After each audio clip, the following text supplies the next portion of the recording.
Hello les amis. Vous savez que j'aime beaucoup les films d'horreur. Je vais me pencher sur une histoire qui a beaucoup fait parler d'elle en Espagne et qui a même inspiré le film Véronica.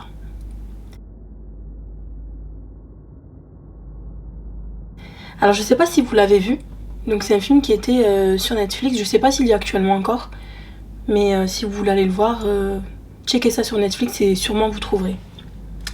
Donc c'est l'affaire Vallecas. Donc l'affaire Vallecas est la toute première histoire paranormale rapportée par police en Espagne. Donc ça raconte la triste histoire d'une jeune fille. Donc là les articles sont un peu différents, il y en a qui disent 16 ans, il y en a qui disent 18 ans. Donc elle raconte l'histoire d'Estefania Gutiérrez Lazaro. Tout commence en mars 1990 à Madrid. Donc il y a le grand-père d'Estefania qui est mourant depuis déjà quelques temps. Donc il promet le jour de sa mort de rendre la vie de sa fille impossible. Donc de la maman d'Estefania. Donc la famille n'a pas pris ses paroles au sérieux, ça a été pris au second degré. Mais qui vont la hanter pendant longtemps.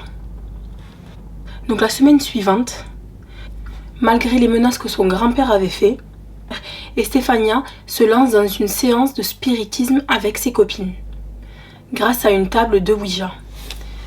Donc il faut savoir que Estefania, elle était, depuis quelque temps, elle était très curieuse, elle était attirée par le paranormal, donc elle lisait beaucoup de revues sur le paranormal, et puis là c'était une période où vraiment elle était on va dire, à la recherche d'informations sur la table de Ouija. Elles étaient à la cour de leur école et elles souhaitaient rentrer en contact avec le petit ami de l'une d'entre elles, décédé depuis peu, dans un accident de moto. Elles ont commencé leur séance, mais elles n'ont pas pu finir. Elles ont été interrompues par un professeur, donc il ne voulait pas que les jeunes filles s'amusent à ce genre de choses. Leur professeur confisqua la planche de Ouija qu'elles avaient fabriqué avec un bout de carton et un morceau de verre. Donc il y a des articles qui disent que c'était un morceau de verre, d'autres disent que c'était un verre. Donc je sais pas trop, là c'était vraiment du 50-50. Enfin bref, leur professeur confisqua le morceau de verre ou le verre qui servait à se déplacer sur les lettres. Donc le professeur déchira la planche et brisa le morceau de verre au sol. C'est là que les problèmes ont commencé. Quand le morceau de verre se brisa, de la fumée noire s'en est échappée, flotta dans les airs avant d'entrer dans le nez d'Estefania. C'est ce qui a été rapporté par le professeur et par les copines d'Estefania qui étaient présentes à ce moment-là. Donc comme je vous ai dit, Estefania était donc attirée par ce monde-là, le monde du paranormal. C'était pas la première fois qu'elle faisait une séance de Ouija, mais c'était la première fois qu'il y avait un événement comme ça aussi important qui se produisait. Donc les jours qui ont suivi, elle se plaignait auprès de ses parents de voir des silhouettes durant la nuit. Parfois, elle avait même le sentiment que les ombres l'entouraient en se tenant la main et en murmurant son prénom. Il lui disait également « Viens vers nous ». Un soir, Estefania a été prise de convulsions. Les yeux retournés et la bave qui sortait de sa bouche. Les parents n'ont pas eu le choix que de l'interner. Ils pensaient qu'elle faisait, je sais pas, une crise de folie ou... voilà, c'est la première chose qui leur est venue en tête. Parce que vous savez bien qu'en général, quand quelqu'un est entre guillemets possédé, etc., on pense forcément à de la schizophrénie, un problème mental et non quelque chose d'occulte. Il faut savoir également qu'il arrivait même à Estefania de parler d'une voix très grave et rauque. C'était pas sa voix habituelle.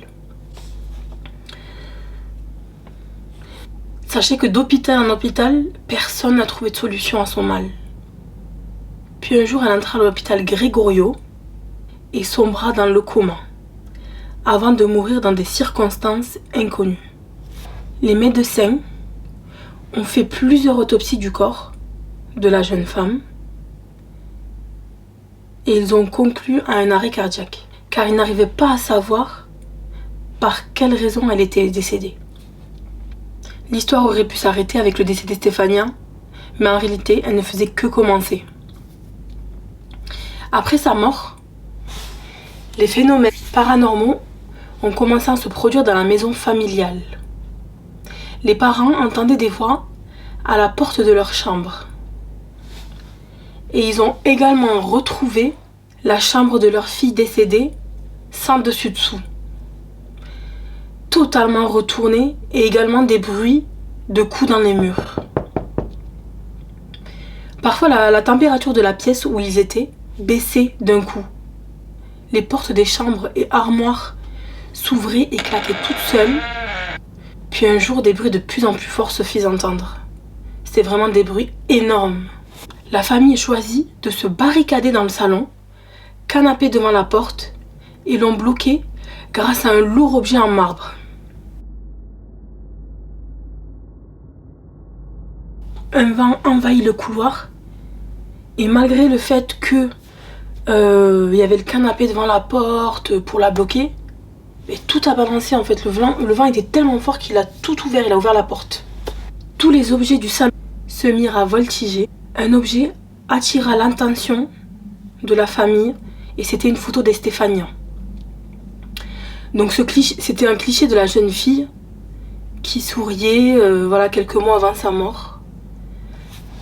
Et d'un coup, la photo se mit à brûler, toute seule, et effaça le visage d'Estefania. Je vais vous mettre la photo. La combustion s'arrêta quand le visage fut brûlé. Le cadre et le reste de la photo ils sont restés intacts. Donc à partir de ce moment-là, la famille d'Estefania a commencé à voir les mêmes ombres que leur fille décédée. Un soir, les deux jeunes sœurs d'Estefania ont assisté à un phénomène vraiment étrange. Alors qu'elles étaient dans leur lit superposé, elles ont vu une ombre avec une tête toute noire, sans yeux et sans bouche, qui rampait au sol. Elles se mirent à hurler, la famille complètement terrifiée. Le père prit la décision d'appeler la police, il ne savait plus quoi faire. Dans ces moments-là, tu ne sais pas trop vers qui te diriger, il appelait la police. Il voulait leur dire que leur maison était hantée. Pour lui, c'était une certitude.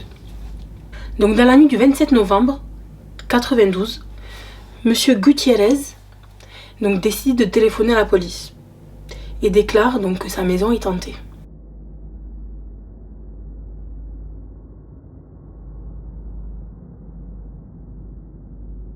La police, ils n'ont pas cru le père, mais ils ont quand même décidé de se déplacer et de venir sur place.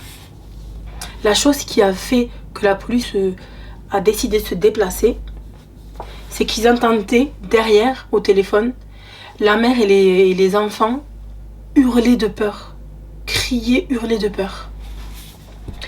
Donc arrivés sur place, ils ont donc écouté les versions de chacun. Et les versions coïncidaient, quoi. C'était la même version des enfants et puis des parents. Et c'est à ce moment-là qu'ils ont vraiment ressenti la détresse de la famille. Alors j'ai pas précisé, quand ils arrivèrent sur place, ils ont vu la famille, donc les parents et les enfants, tous à l'extérieur sur le trottoir en train de les attendre. Ils voulaient pas rester dans la maison. Donc ils sont tous rentrés dans la maison, donc la famille et la police. Il y avait le chef de police également. Et la famille commença à raconter son histoire. Donc ils expliquaient que depuis le départ de leur fille qui est décédée, il y avait des phénomènes étranges. Ils racontaient exactement ce qui se passait, ce qui arrivait dans la maison. Alors les policiers, ils écoutaient, oui certes, mais ils restaient perplexes. Pour eux, ça avait, c'était pas réel, quoi. Peut-être qu'ils étaient un peu fous, ou ils savaient pas trop. Ils sont restés perplexes. Donc ils étaient perplexes jusqu'au moment où des phénomènes paranormaux ont commencé à se reproduire. La porte du salon qui claque, toute seule. Une sorte d'explosion a retenti dans la terrasse. Une ombre, comme celle de la chambre des enfants, sur une petite table. Donc il y avait le chef de la police il a décidé de visiter la maison lui-même et a vu ces phénomènes-là se reproduire. Voilà, dans la chambre, une porte qui claque, des petits bruits, des choses se déplacer. Et la famille Gutiérrez, donc leur salle de bain, a été transformée en espèce de dépôt. Voilà, un dépôt, un espace de stockage. Et tout ça à cause d'événements qui se seraient passés dans la salle de bain. Donc ils avaient tellement peur d'y retourner qu'en fait c'était un dépôt. Voilà, ils mettaient tout ce dont ils n'avaient pas besoin. Et puis arrivé dans la salle de bain, donc là le chef voit qu'il se passe des choses pareilles dans la salle de bain, vraiment au point où ça lui a glacé le sang quoi. Il était terrifié lui aussi. Donc après ces nombreuses constatations, la police a conclu qu'il y avait des phénomènes, en tout cas inexplicables, dans cette maison. Donc ne sachant plus quoi faire, les Gutiérrez ont décidé de déménager. C'était plus possible de rester dans cet environnement-là. Donc ils ont déménagé, ils ont abandonné la maison. Et à partir de là, plus jamais ils n'ont été importunés par un esprit. Vous connaissez maintenant la vraie histoire qui a inspiré le film Véronica. C'est comme ça qu'elle a été racontée, du moins, par les différents protagonistes présents à ce moment-là. Voilà les amis, c'est fini. J'espère que cette vidéo vous aura plu. Voilà, c'est un format différent, c'est des choses que j'adore me regarder sur YouTube. N'hésitez pas à liker et à commenter la vidéo. Je vous fais de gros bisous, bye!